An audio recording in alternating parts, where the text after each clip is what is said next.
Pranowo yang menyatakan akan memberikan surat kepada Presiden Joko Widodo dan direncanakan akan bertemu dengan Presiden di hari Kamis besok. Anda melihatnya seperti apa? Ya, saya melihatnya bagaimana Pak Mahfud berusaha untuk menjunjung tinggi nilai-nilai etika, nilai-nilai yang menyatakan bahwa dia harus meminimalisir konflik kepentingan. Jadi tidak hanya sekedar soal strategi politik gitu kan, dan ini kan perbedaan mendasar antara politisi dan negarawan gitu Mas. Kalau negarawan itu berpikir untuk generasi yang mendatang, politisi mungkin hanya berpikir sampai ke pemilu gitu kan, pemilu mendatang gitu kan, yang tinggal 14-an hari ini. Jadi menurut saya Pak Mahfud membuktikan integritas dirinya dan juga membuktikan dirinya sebagai negarawan gitu.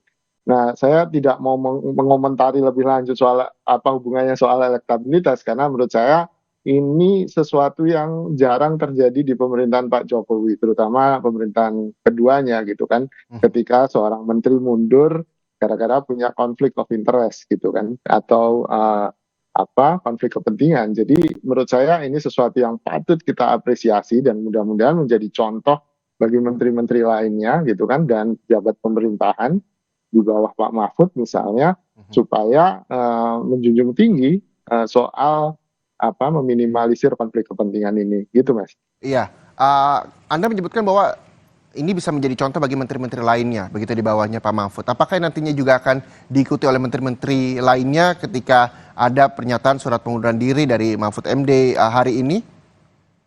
Ya, sebagai sebuah contoh, belum tentu serta-merta diikuti ya Mas ya. Apalagi kalau menteri-menteri lainnya masih merasa bahwa konflik kepentingan itu sesuatu yang oke gitu.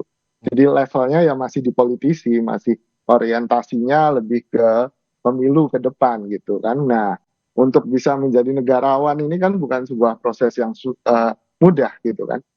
Perlu komitmen, perlu integritas, perlu pemahaman tentang apa yang dibutuhkan oleh generasi mendatang, tidak sekedar soal kemenangan di pemilu gitu sih Mas.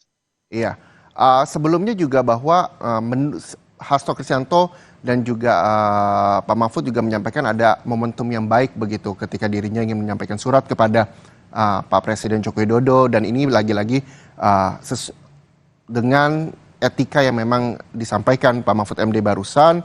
Apakah memang ini dikatakan ada yang bilang bahwa ini terlambat, kenapa baru sekarang, kenapa nggak dari awal pada saat pencalonan, atau memang momentum yang baik yaitu pada saat ini 14 hari sebelum hari pencoblosan, atau seperti apa Anda melihatnya?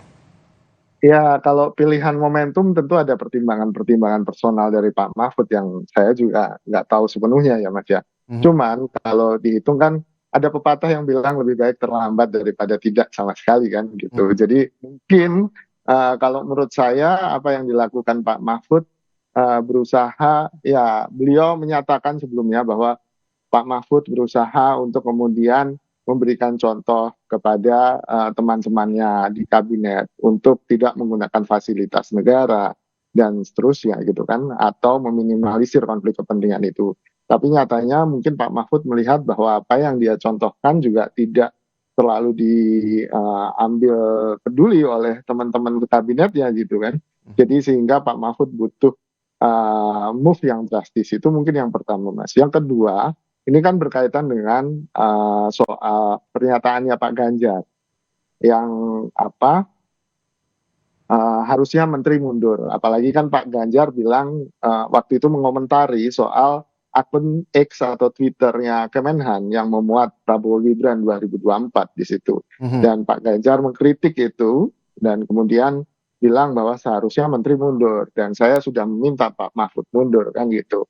Nah, ini alasan kedua karena seperti juga disampaikan oleh Pak Mahfud, ya nggak mungkin antara capres dan cawapres tidak sejalan. Kalau Pak Ganjar sebagai capres sudah uh, meminta dia untuk mundur sebagai menteri, nah dia sebagai cawapres tentu mau tidak mau harus ikuti dan sejalan dengan capresnya, apalagi ini untuk sesuatu yang baik ya Mas ya, untuk teladan di generasi mendatang mungkin bahwa konflik kepentingan memang sangat berbahaya gitu Mas. Ya, berbicara soal etika, Pak Mahfud juga tadi menyampaikan bahwa tidak akan berbicara lebih panjang lagi karena memang beliau belum bertemu dengan Presiden Joko Widodo dan rencananya baru hari Kamis nanti bertemu dengan Presiden Joko Widodo yang karena memang Pak Mahfud di Lampung, Pak Presiden juga di luar Jakarta, yang rencananya akan bertemu di Jakarta.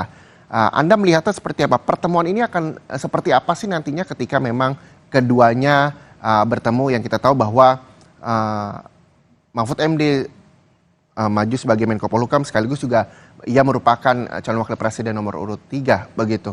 Bertemu dengan Presiden Joko Widodo yang ingin menyampaikan surat dan akan melakukan mundur dari kabinet.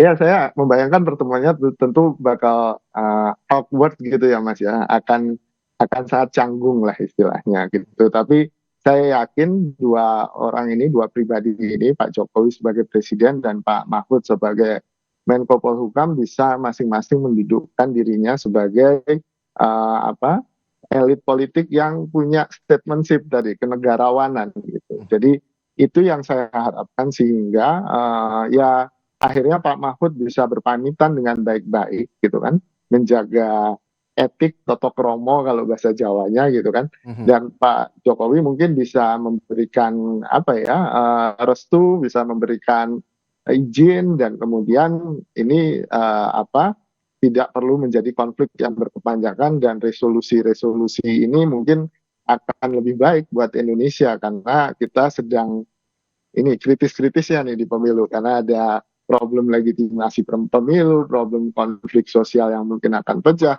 sehingga ini bisa jadi sesuatu ya sebenar yang dikatakan Pak Mahfud, momentum supaya Indonesia mungkin lebih baik di depannya gitu Mas. Oke, sebelum kita membahas lebih jauh lagi, kita akan jeda iklan terlebih dahulu, saudara, dan juga usai jeda kami akan masih membahas terkait dengan keterangan Mahfud MD dari Lampung terkait dengan surat pengunduran dirinya yang nantinya akan bertemu dengan Presiden Joko Widodo rencananya hari Kamis mendatang. Usai jeda bersama Mas Kunto Adiwibowo, analisis komunikasi politik Universitas Pajajaran. Tetaplah bersama kami.